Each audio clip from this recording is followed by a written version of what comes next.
gonna have a hard time doing a vlog if I can't actually talk to the camera. So this is my kick myself in the pants, force myself to just start doing it version of a pilot episode for a vlog, because I've been wanting to do this and I've been thinking a lot about manifesting all these big goals that I have, but how I often get tripped up on execution. So one of the things I do to procrastinate the execution step is that I plan and research and take notes and have discussions and meditate on the idea. Oh, there's an interesting bird up there. Is it? It's not a bird, it's a squirrel. It's a baby squirrel, I think. It's cute though. It's munching on something. Probably mulberries from the mulberry tree in my backyard. But anyways, so I was am I actually a dog? I got distracted by a squirrel. I'm actually just a dog in a human suit. Yeah, so I wanted to just go ahead and start this vlog even though I don't have any makeup on. I don't normally wear makeup, but I'm thinking about starting to, like under eye bags, like I could really do some concealer. I was thinking about just going and getting the concealer and doing it, but then I've been listening to RuPaul's What's the Tea podcast from the beginning, and one thing they talk about a lot is like putting tape on their face and like pulling it back. It does make me look a little bit younger. I guess with makeup it would make me look quote unquote snatched. I gotta fix my teeth. I hate this one and I have always hated it, and I don't really love the shape or the color, but they're not the worst teeth in the world, and I am poor. I'm cash poor. I have stuff because I never learned good spending habits. Anyway, back to the point. This is a vlog, and now that I'm talking, and it's not as intimidating as it was for that first few seconds of silence. But there's a lot of stuff on my mind right now. Well, I guess I should probably just like generally introduce myself in case you don't know who I am. I am Joan. I have a lot of names depending on the context, but my actual government name is Joan Aisha Michelle Miller. I got married in 2017, but I didn't change my name then because I was a PhD student at the time, and I was thinking that Dr. Miller would be way too common, and that Dr. Kessler was my father-in-law, so I wanted to be something else. Plus I was in the middle of a family feud that shall go unmentioned for at least a little while, but I wasn't feeling particularly close to the name Miller, and I didn't really want to. I also had like this feminist repulsion from just blindly taking my husband's last name.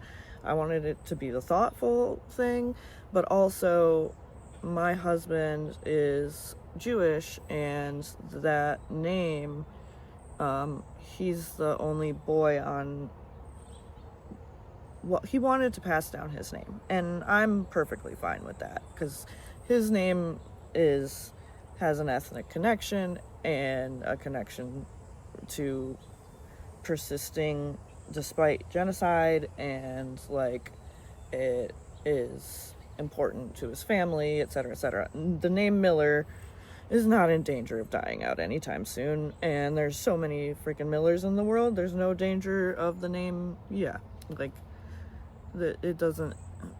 We grind wheat into flour. Congrats. Somebody did at some point, I assume. But, so, the name Kessler is more important. I think it has something to do with being a barrel maker, but I know that that's Cooper, but that might be the English. Jeff has told me like a dozen times and I always forget. I have a really bad memory. But the point is, what is the point, Joan?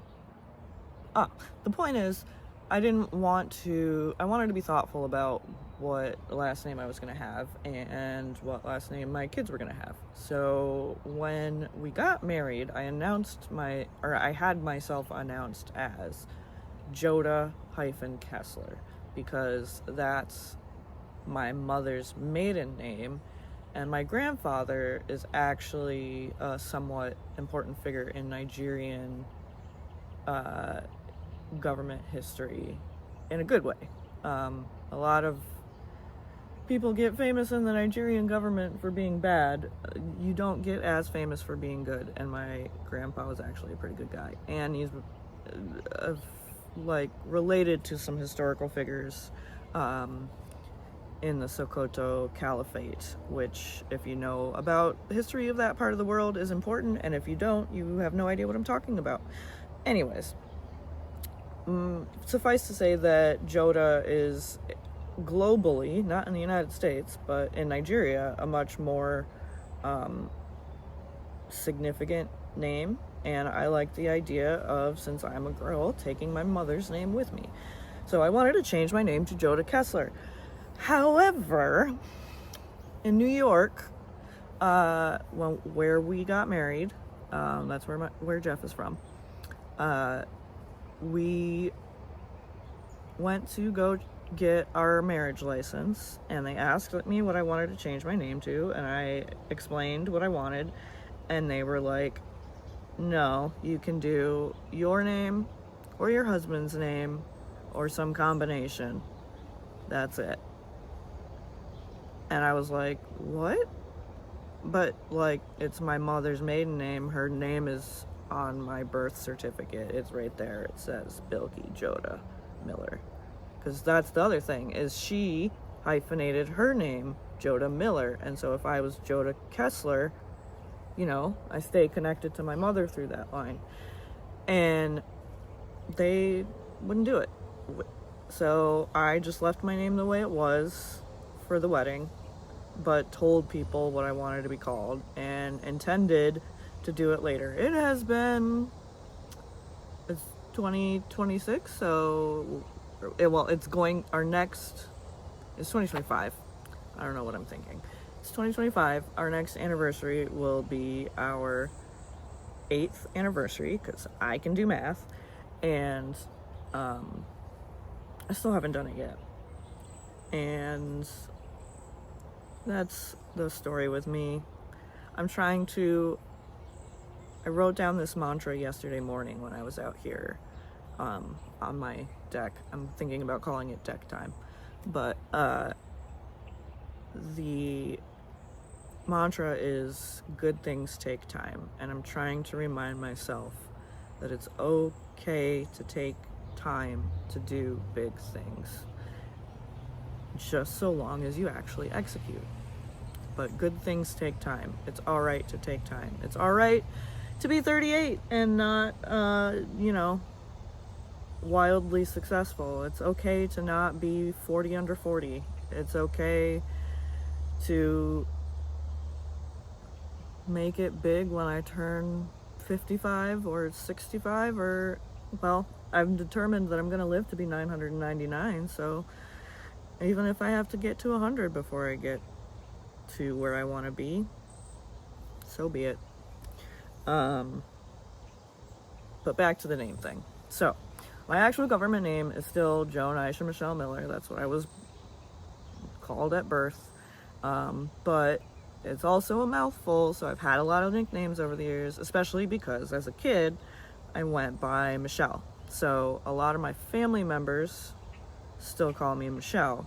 And then also, some people assumed that I changed my name to Kessler. Some people know that I didn't change my name at all and that it's still Miller. Some people took what I said at face value and are calling me Joda Kessler. And on Facebook, I'm just Joan Joda. So every combination of Joan, Aisha, Michelle, Miller, Joda, Kessler is my name. Most people don't use the Aisha very often, but sometimes my Nigerian relatives do, especially because there are several of us named Aisha, and it was also my grandmother's name. So backing up, that's how I got Joan, Aisha, Michelle, Miller. That you just heard how I got Joda and Kessler, but now going backwards, we'll go, since we went backwards, we'll go to Michelle next, which is my mother was in labor and I was being born, and my dad, a lifelong Beatles fan, suddenly decided that he wanted to change my name to Michelle. And my mom was like, I'm actively giving birth right now. And I don't know. I don't actually know the story. I don't remember. I just know what they told me. And also, take note, again, I have a bad memory. But the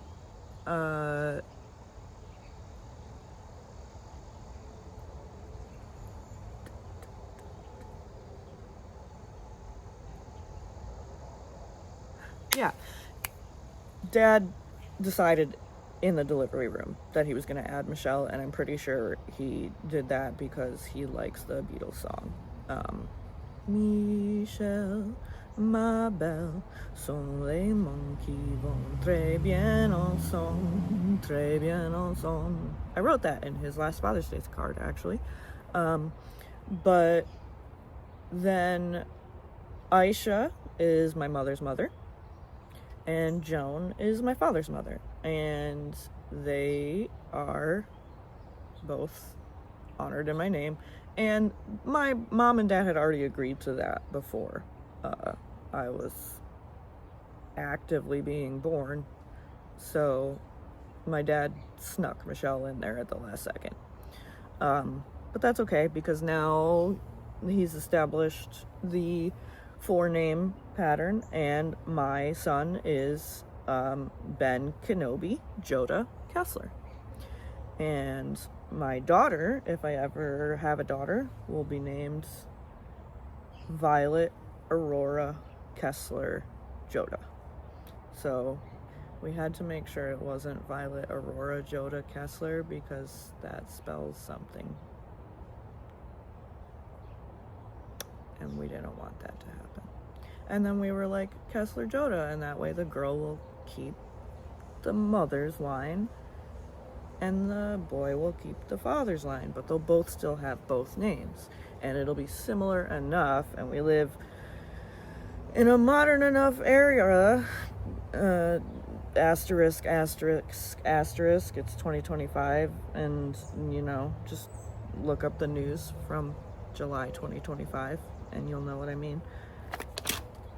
And, but it's much more common for moms to not have the exact same last name as their kids, so I'll take it.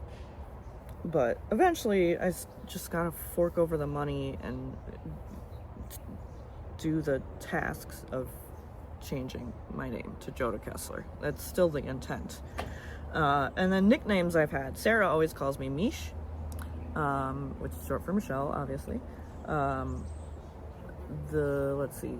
In college, I got a lot of different things, because that's when I first started going by Joan, and I just kind of introduced myself to everybody as, like, blah, blah, blah, and then some people would call me Michelle, and then they would ask me, what do you want to be called? And I'd be like, I honestly don't care that much. Like, I will answer to both or either. And then some were like, this is too complicated. I'm going to call you Jam. because that's my initials, Jamm. And then because some people were calling me Jam, my acting teacher started calling me Jammy, which I kind of loved. And then my playwriting teacher and directing teacher and advisor and theater history teacher and PSAC, Play Selection Advisory Club,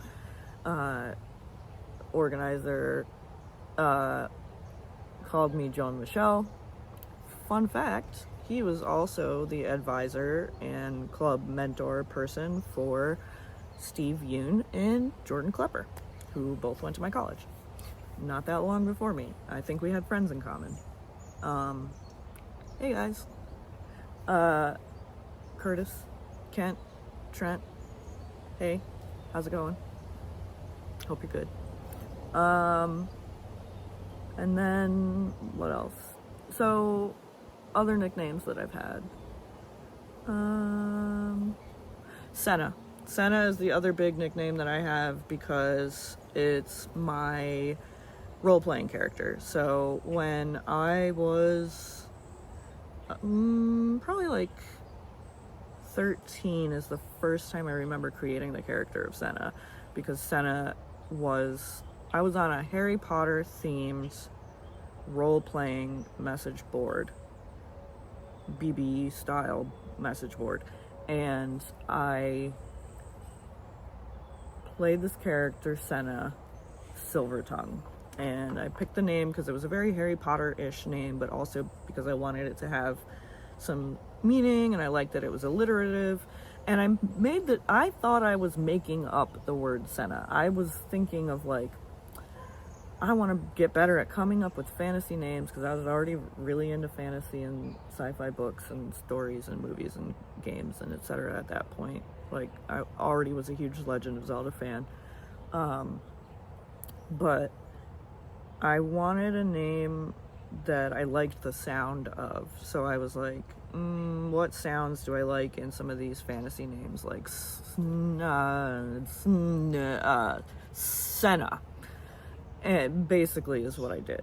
And so come to find out later that it is a flower that is like a natural laxative. And if you've ever been pregnant, you were probably recommended or subscribed it at you know what point. So yeah, my character is named after a flower that's lactative, but it's actually a really pretty flower. I'll put a picture right here. It's a pretty flower. It's a pretty yellow flower, kind of like Forsythia, which is, it inspired me to do another character called Forsythia that I did for a Call of Cthulhu actual play, which maybe I will put a link to over here. And so Senna was my roleplay character on this message board called Kinkwarts. Yep, that's what it was called. It was called Kinkwarts. And we pretended to be Harry Potter characters, some that were original characters. Squirrel.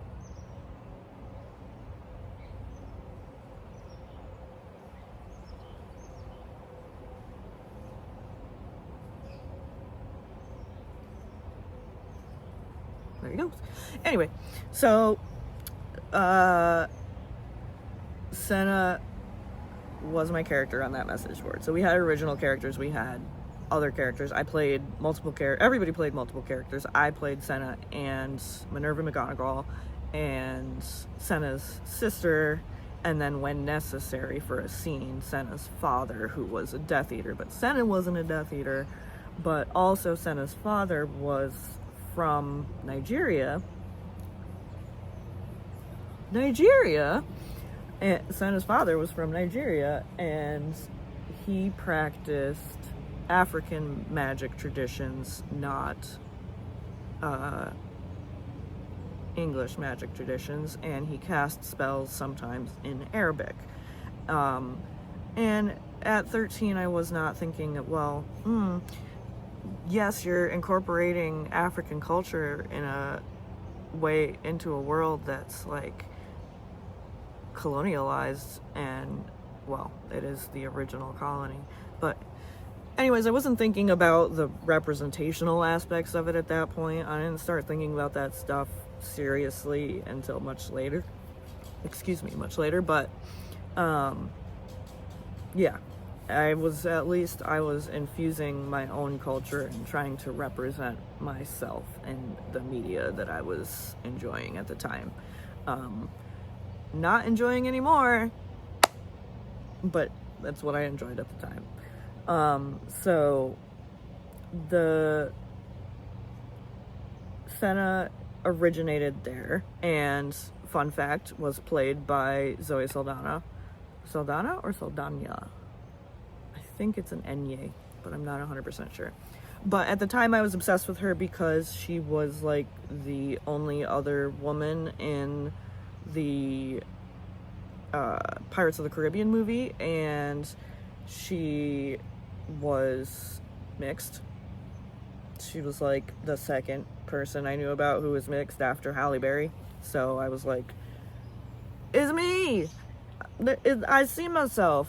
And so that's how Senna Silvertongue came about. And then I think I ended up having Halle Berry's picture as the picture for her younger sister, Colette.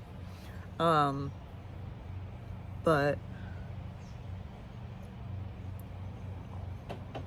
this is already 21 minutes long. I might have to cut it down. But isn't it funny that I had a hard time getting started? So Senna, and the reason Senna became a nickname for me is because over the years I kept using Senna as a name for my role-playing character, or like when I would turn on a new Legend of Zelda and it asks you what your name is. If you don't want to be named Link, then I name myself Senna. Or when I'm playing Dragon Age, I name myself Senna Hawk, or Senna Llewellyn, or in Mass Effect it's Senna Shepard, or in Stardew Valley, or in Animal Crossing, or whatever. My name is always Senna. And so when my then boyfriend, now husband, and I moved back to his mom's place in Long Island, we we had been playing Settlers of Catan forever. And then we all read Ready Player One together. Well, not together, but like around the same time. And the guys were finally like, yo, Jeff, you know how to play D&D, right? Can you run a D&D game for us? And me and Jeff were like, yeah! Finally! And so we started a D&D game. And at the same time, Mike, Jeff's best friend, was opening up a game shop called Revolution Games in Stony Brook, New York, which actually I found out that Jeremy Kopp from Three Black Halflings used to go to that game shop. We found that out when I was on that podcast, which, Jeremy, if you're out there, message me, because I want to talk. But otherwise, I got distracted. That's what the series is going to be called. I got distracted.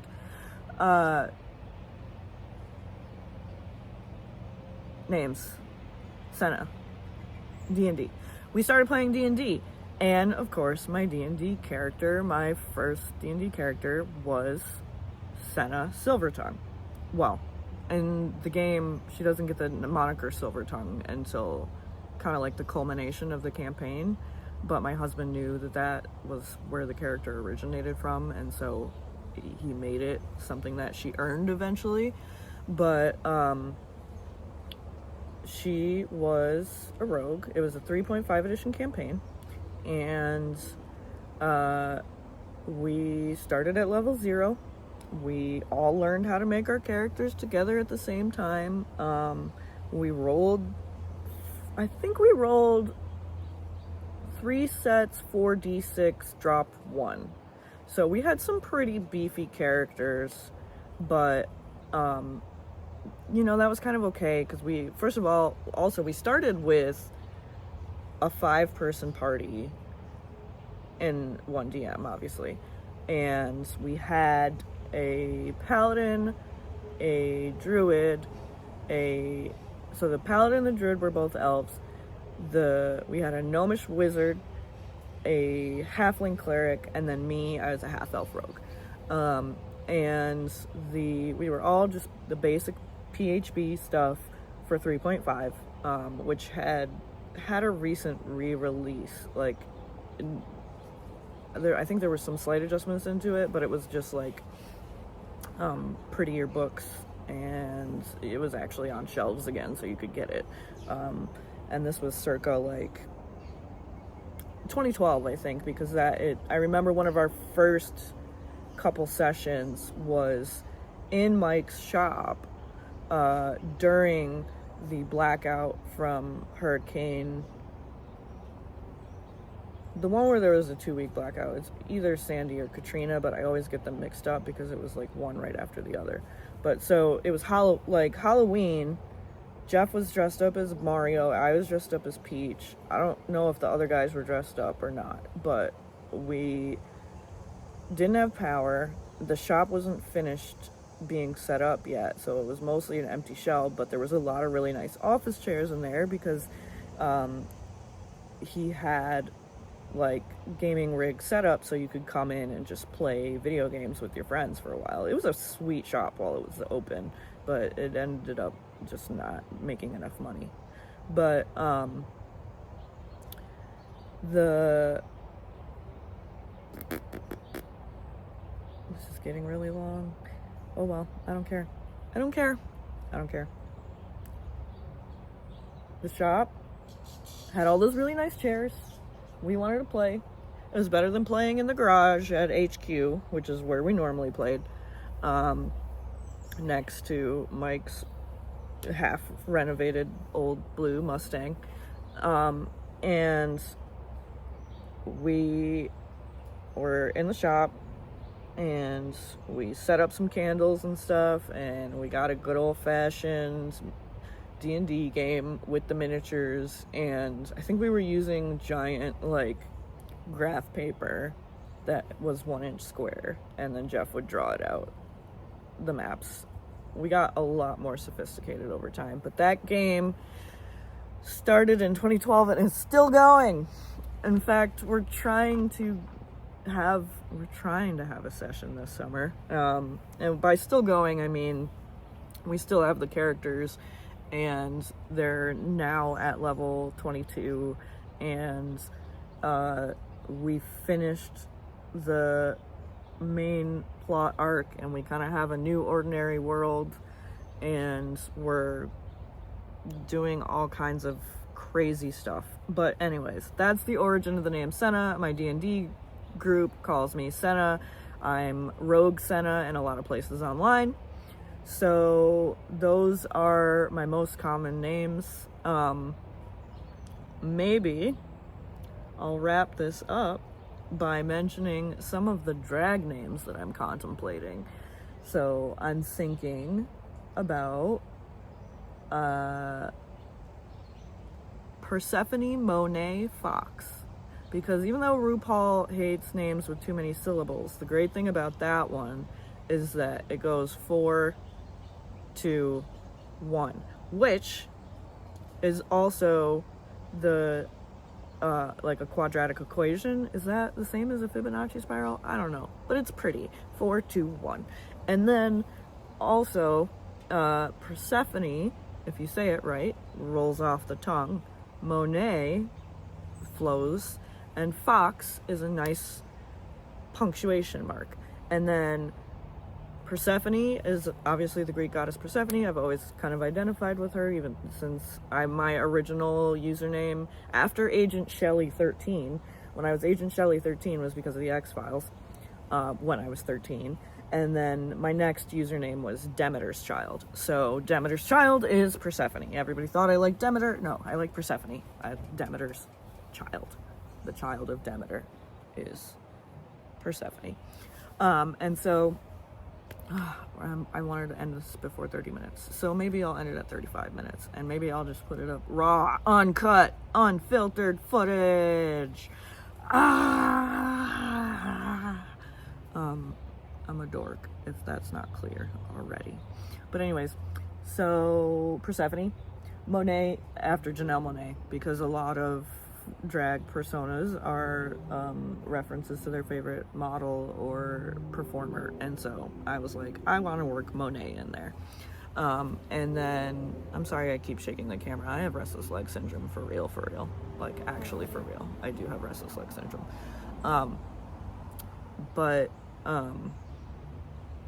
And Fox,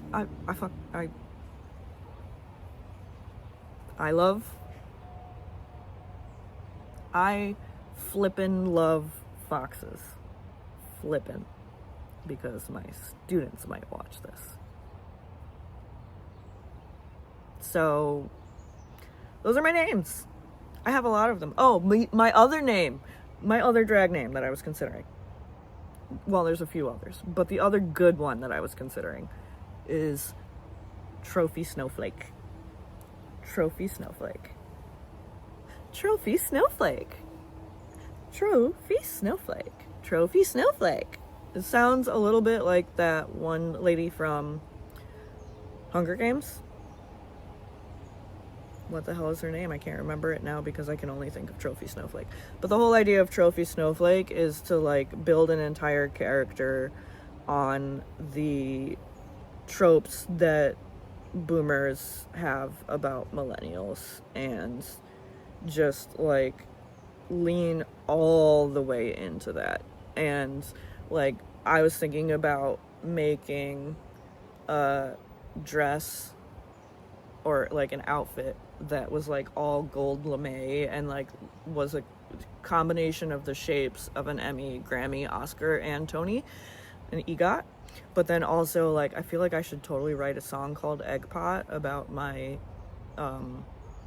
Emmy, Grammy, Game Award, Peabody, Oscar, Tony. I'ma get an egg pot. I'ma get an egg pot. One of the things that I actually also love that I is the reason that I just did that.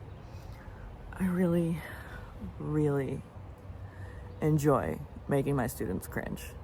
It's literally the best thing about being a middle school teacher is making my students cringe at how deeply embarrassed they should be to have me as their teacher. Love you. Wait, what's the kids one? This one? This is the one that the children's do? I'm older than talkies. My students helpfully informed me of that last year, and now we call those times BT before talkies.